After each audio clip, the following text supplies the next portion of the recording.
It began with a seating arrangement so subtle most cameras nearly missed it.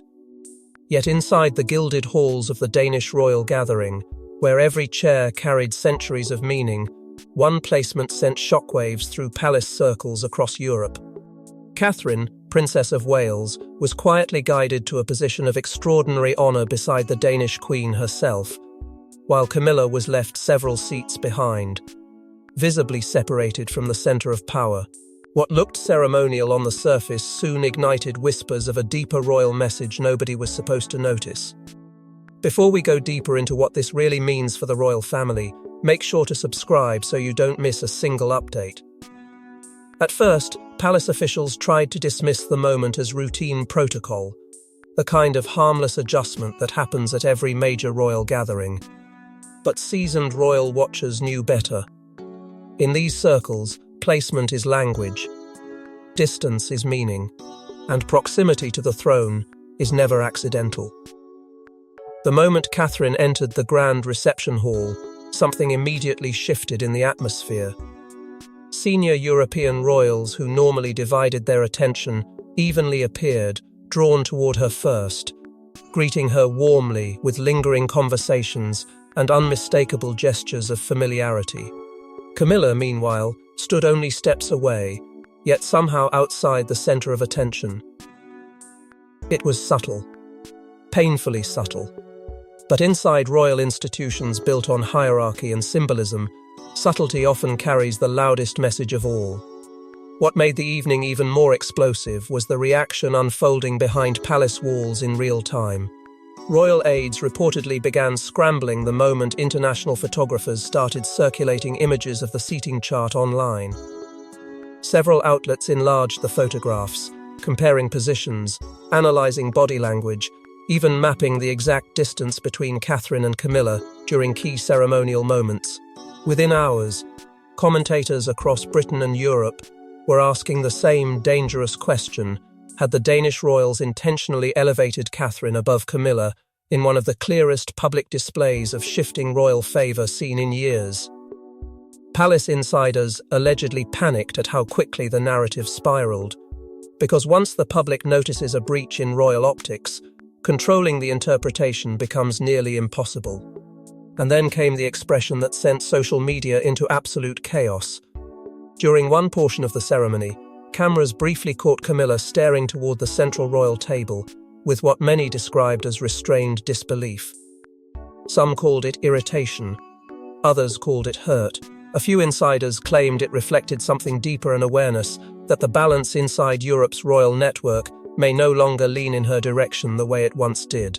The image spread across platforms within minutes, dissected endlessly by royal commentators, convinced they had witnessed a rare crack in the carefully maintained fade of unity.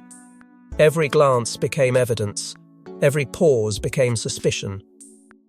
And while the palace refused to comment, silence only intensified the speculation, growing louder with every passing hour.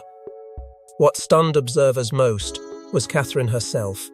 She never appeared rattled by the attention swirling around her. If anything, she seemed remarkably composed, carrying herself with the calm assurance of someone fully aware of the weight such moments carry.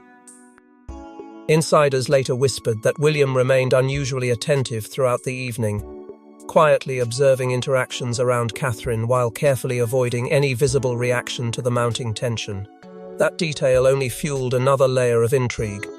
Some believed the Prince and Princess of Wales had already been warned that European royal households were beginning to reposition themselves around the future of the monarchy rather than its present structure.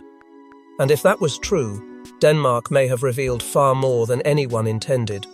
Because beneath the polished smiles, glittering diplomacy, and centuries-old ceremony was a reality royal insiders claim has been building for years: a growing divide between tradition and transition, between established authority and the future image of the crown. The Danish seating arrangement did not create those tensions. It exposed them.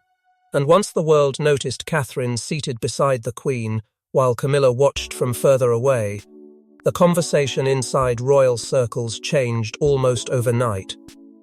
Suddenly, every appearance, every invitation, every royal gesture began carrying new meaning. But the seating arrangement was only the beginning, because behind those carefully measured smiles was a growing divide that had reportedly been building long before Denmark opened its palace doors. For years, royal watchers believed European monarchies would remain carefully neutral in Britain's internal tensions. But according to whispers circulating through diplomatic circles, the Danish Queen's decision was not accidental protocol confusion, it was a symbolic gesture wrapped in elegance. Catherine was reportedly treated not simply as a guest, but as the future face of modern monarchy itself. And as cameras focused on her poised composure beside the throne line, attention slowly drifted away from Camilla in a way palace strategists could not control. What stunned seasoned observers was not merely where Catherine was seated, but how the entire evening appeared to orbit around her presence. Senior European royals reportedly broke from traditional pacing to greet her with unusual warmth, lingering in conversations that insiders later described as deeply personal and remarkably forward-looking. Those small moments quickly became impossible to ignore. Every exchange seemed to reinforce a quiet but unmistakable reality unfolding beneath the polished diplomacy of the event. Catherine was no longer being treated as a supporting figure within the monarchy. She was being positioned as its future centerpiece. Inside royal institutions, symbolism is never casual. Foreign courts understand the power of perception better than most governments ever could. And according to diplomatic whispers, the Danish court knew exactly what message would be sent the moment Catherine was elevated closer to the ceremonial heart of the gathering. It was not an insult delivered openly. That would have violated centuries of royal discipline. Instead, it was something far more devastating, an elegant shift of emphasis. The kind that changes headlines without anyone ever speaking a word aloud.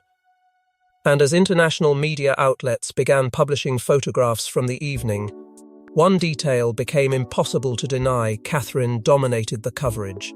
Photographers reportedly prioritized her arrival, her greetings, her conversations, even her reactions during formal moments of the ceremony. Camilla, by contrast, appeared increasingly pushed toward the outer edge of the public narrative. Palace aides allegedly noticed the imbalance almost immediately.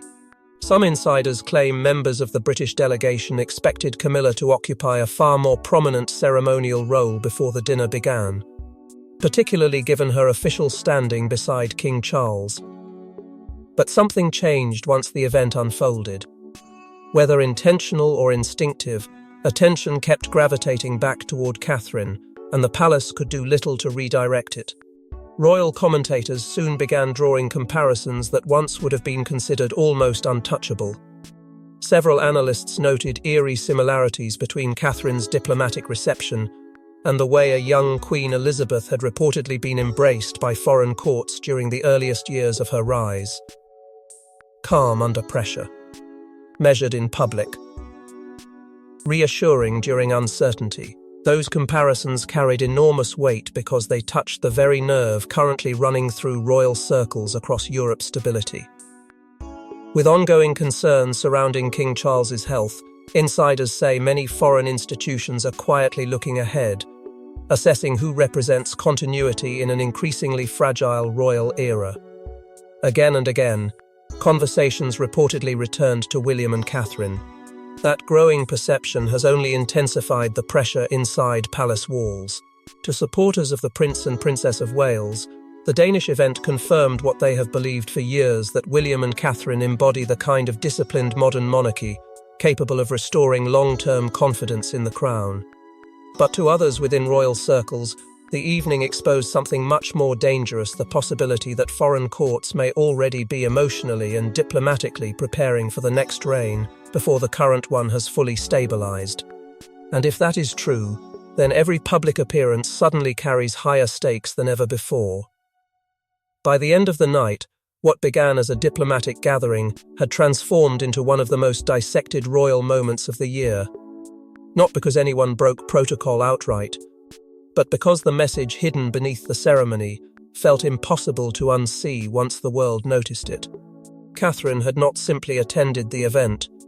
She had emerged from it looking increasingly like the royal figure Europe was already investing its confidence in.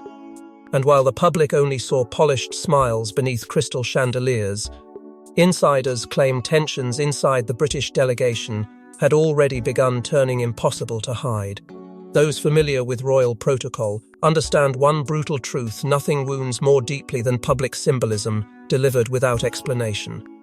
Reports now suggest Camilla was left deeply unsettled after the Danish ceremony, particularly once global headlines began celebrating Catherine as the undeniable centerpiece of the evening. What made the situation even more explosive, according to palace whispers, was that no official correction was ever issued. The silence itself became the message, and within palace walls, silence can be more devastating than confrontation. In royal life, explanations are everything. A misplaced title can trigger diplomatic concern. A delayed greeting can ignite months of speculation. But when an international royal household allows a controversial moment to stand unchallenged, insiders say it often signals something far more deliberate beneath the surface. According to whispers emerging from palace circles, Camilla reportedly questioned advisors privately after the ceremony, seeking answers about how such a highly scrutinized arrangement could have unfolded without intervention. Yet those answers allegedly never came with the certainty she expected. Some aides reportedly insisted the seating reflected standard ceremonial flow. Others quietly admitted the optics had become unfortunate. But none could explain why the Danish royal household remained completely silent as the story exploded internationally. That silence quickly became the true crisis. By the following morning, headlines across Europe were no longer discussing diplomacy or royal charity initiatives. The entire narrative had shifted toward one haunting implication: Catherine appeared to have been symbolically elevated above Camilla on one of the most visible royal stages of the year. And because no clarification emerged, the interpretation hardened with every passing hour. Palace insiders allegedly understood the danger immediately. Once the public believes symbolism is intentional, reversing that perception becomes nearly impossible. The damage settles into memory. It transforms into narrative. And royal institutions survive or collapse based on narrative. Behind the scenes, reports claim British tabloids received quiet pressure to soften coverage surrounding the protocol controversy. Certain editors allegedly toned down headlines or redirected attention toward broader themes of European unity rather than the seating arrangement itself. But the effort came too late. Social media had already seized control of the story. Clips, photographs, and side-by-side comparisons spread at staggering speed, with millions analysing every interaction between Catherine, Camilla, and senior European royals.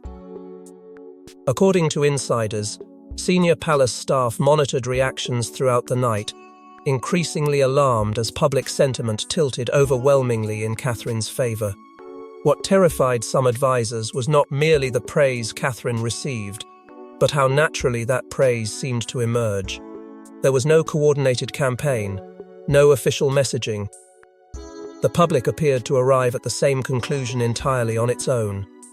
And through it all, Catherine reportedly remained unwaveringly disciplined.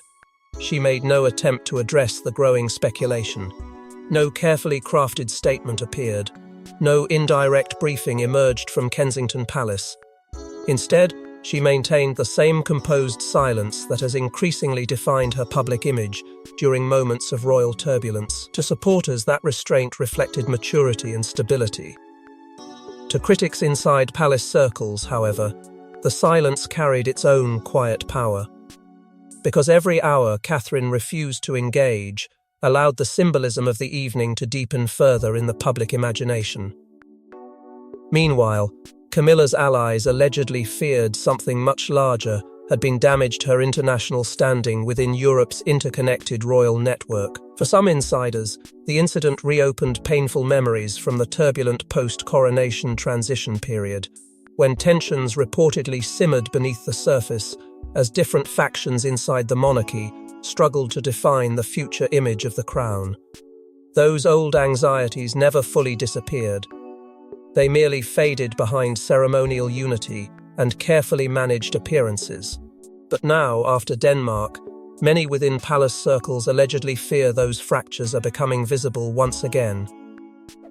Not openly, not dramatically, but through subtle moments of symbolism, powerful enough to reshape public perception without a single direct confrontation ever taking place. And that is what made the entire situation so deeply unsettling for those closest to the monarchy. Because the Danish ceremony no longer looked like a simple diplomatic misstep or an unfortunate seating coincidence. It began to resemble something far more intentional, part of a broader pattern quietly emerging across royal Europe. But what transformed the incident from awkward diplomacy into a royal crisis was the realization that this may not have been an isolated gesture at all. Behind the scenes, a larger pattern was reportedly beginning to emerge, one that stretched far beyond Denmark. Over the last year, Catherine's image across Europe had quietly transformed from admired royal spouse into something far more powerful, the symbolic anchor of monarchy's future. Diplomats, charity leaders, and even foreign palace advisors allegedly viewed her as a stabilizing figure during one of the most uncertain periods the House of Windsor has faced since the late Queen's passing. And according to insiders, that growing perception has deeply shifted palace dynamics. What once appeared to be simple popularity now seemed to carry institutional weight. Royal observers across Europe began noticing the same trend unfolding repeatedly at major international events. Catherine was no longer being discussed merely in terms of elegance or public charm. Instead, conversations surrounding her increasingly centered on discipline, steadiness, and restraint qualities many believed had become desperately important as the monarchy navigated turbulence behind closed doors. According to palace whispers, foreign diplomats viewed her as someone who understood the unspoken rules of royal survival better than almost anyone of her generation. Calm under pressure, careful with protocol, relentlessly measured in public. In uncertain times, those traits become priceless. That growing perception reportedly spread well beyond Britain's borders. European media outlets began drawing increasingly bold comparisons between Catherine's rise and the early years of Queen Elizabeth II, particularly the way both women projected reassurance during moments of institutional uncertainty. Some royal commentators described Catherine as the continuity figure of the next era, a phrase that allegedly echoed through diplomatic receptions and palace discussions with growing frequency over recent months. What made those comparisons so powerful was not simply the praise itself, but the emotional memory attached to it. Queen Elizabeth represented stability for generations. To invoke her legacy, even indirectly, carried enormous symbolic force. And with every carefully managed appearance Catherine made beside William, those comparisons only intensified. Insiders claim the Prince and Princess of Wales are now increasingly viewed abroad as a unified partnership capable of steadying the monarchy during a fragile transition period. Unlike previous royal rivalries that often appeared fractured or emotionally volatile, William and Catherine reportedly project a disciplined sense of alignment that many foreign institutions find reassuring. Palace sources whisper that their interactions with diplomats have become noticeably more strategic over the past year, particularly as concerns surrounding King Charles's health continue casting uncertainty over the monarchy's long-term direction. Quietly, without dramatic announcements, they are said to have become the faces many international figures instinctively look toward when discussing the future of the crown. That shift, however, has reportedly created growing discomfort within certain palace circles, especially when contrasted against Camilla's international reception. While she retains official authority and royal status, insiders allegedly acknowledge that she struggles to generate the same emotional enthusiasm abroad. Respect, certainly. Recognition, without question. But the deeper sense of public connection that Catherine inspires appears far more difficult to replicate. Some royal strategists reportedly recognized this imbalance months ago and began subtly prioritizing appearances centered around Catherine's diplomacy, charitable outreach, and future role within the monarchy. The Danish event, according to analysts, simply exposed publicly what palace planners had already quietly accepted behind the scenes. And perhaps most sensitive of all is the question insiders rarely address openly: how King Charles himself views the growing contrast between the women standing at the centre of Britain's royal future. According to whispers circulating through palace corridors, the king remains deeply aware of Catherine's extraordinary public strength and the reassurance she offers to both the British public and foreign institutions alike. Yet that awareness allegedly exists alongside an increasingly delicate balancing act involving Camilla's position within the monarchy's emotional hierarchy. Because the stronger Catherine's symbolic influence becomes, the harder it reportedly becomes to ignore the widening difference in how each woman is embraced on the global stage. By the end of the Danish visit, insiders say the conversation had evolved far beyond a seating arrangement or awkward diplomatic optics. The evening had become a reflection of something much larger, quietly reshaping the monarchy from within a gradual but undeniable transfer of emotional gravity toward the next generation. And while the public only saw formal smiles and polished departures, those closest to the palace allegedly understood that the real significance of the night was still unfolding behind closed doors. Yet the most revealing part of the entire evening may have happened after the cameras stopped rolling and palace vehicles disappeared into the Copenhagen night. According to whispers emerging from palace administrative circles, conversations after the event became noticeably tense. Before the royal delegation had even returned to Britain, competing interpretations of the Danish evening were already spreading through private palace discussions. Some aides reportedly viewed the seating arrangement as nothing more than an elegant acknowledgement of Catherine's future role beside William. Others feared it exposed something far more dangerous, an uncomfortable truth already gaining momentum across Europe's royal establishments. The emotional centre of the monarchy had quietly shifted away from Camilla long ago. What made the situation so explosive was not a direct insult or public confrontation, but the growing realization that symbolism had accomplished what no official statement ever could. International media outlets framed Catherine as the undeniable focal point of the evening, while Camilla's reduced prominence sparked renewed questions about royal hierarchy and influence inside the modern monarchy. Palace insiders allegedly debated late into the night how the story would evolve once British headlines caught up with the international reaction. Some feared the optics were deeply unfortunate. Others reportedly admitted the moment felt impossible to reverse because the public had already embraced its meaning. And through all of it, William refused to engage publicly with the controversy, maintaining the same controlled silence that has increasingly defined the Wales household during moments of royal instability. Catherine, meanwhile, continued her appearances with calm composure despite the growing storm surrounding her name.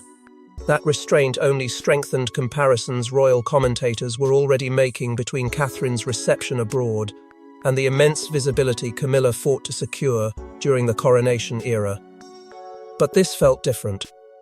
Analysts began describing the Danish ceremony as a soft transfer of prestige, a symbolic turning point where admiration, attention, and emotional loyalty appeared to settle naturally around the future generation rather than the current one. What happened in Denmark may ultimately be remembered not as a diplomatic controversy, but as a glimpse into the monarchy's next chapter, because beneath the velvet protocol, the jeweled receptions, and the carefully rehearsed smiles was something impossible to ignore. Catherine no longer appeared to be merely supporting the institution. To many watching across Europe, she looked like the institution's future centre of gravity. Diplomats, commentators, and even foreign royal circles reportedly continued discussing the symbolism for weeks afterward, viewing the moment as confirmation that a broader royal transition was already quietly underway. And perhaps that was the most unsettling realization of all for those inside palace walls. The Denmark incident did not create Catherine's rising influence, it revealed how far it had already spread. While uncertainty surrounding King Charles continued casting a shadow over the monarchy's future, William and Catherine emerged from the controversy appearing stronger, steadier, and more central than ever before. European monarchies reportedly continued signalling admiration for Catherine's reserved leadership style. while palace strategists quietly prepared for future international appearances to be scrutinized even more intensely. And as palace doors quietly closed behind the royal delegation, one truth lingered heavier than any crown jewel: the future of the monarchy may already be unfolding in plain sight. Inside royal institutions, perception is power. And according to those familiar with palace culture, the greatest danger is never open rebellion, it is the gradual shift of loyalty, attention, and symbolic importance from one figure to another. After Denmark, insiders reportedly feared that Catherine's growing international stature had crossed an invisible threshold. She was no longer simply admired. She was being instinctively treated as the monarchy's emotional future by courts, diplomats, and even portions of the public once fiercely loyal to older royal structures. Long after the ceremony ended and the palace lights dimmed across Copenhagen, one image continued echoing through royal circles: Catherine seated near the heart of European royalty, while Camilla watched from further away, separated not by distance alone, but by symbolism.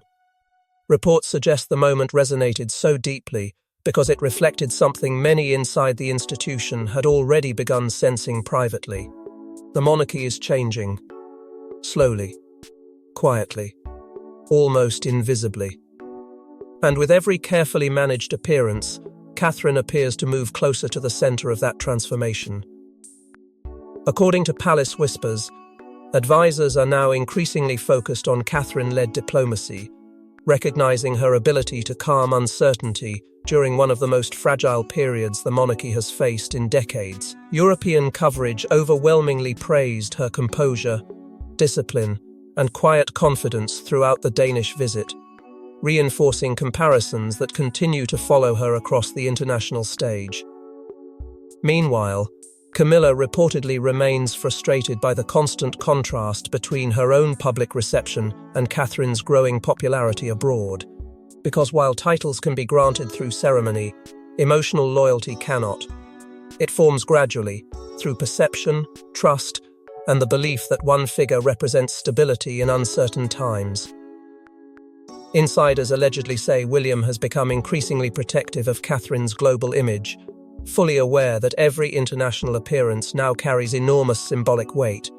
Together, William and Catherine reportedly continue strengthening their influence inside the institution, presenting themselves as steady, united, and future-focused, while tensions quietly simmer beneath the surface. At the same time, senior palace figures are said to fear that future protocol moments similar to Denmark could deepen internal divisions even further, especially as foreign royal families increasingly view Catherine as essential to monarchy's long-term image and survival.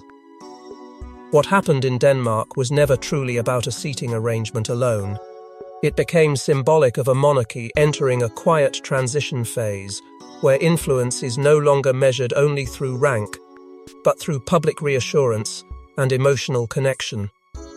Royal observers believe the event may shape international perceptions for years to come, because it revealed how power inside modern monarchy often moves silently before anyone formally acknowledges it.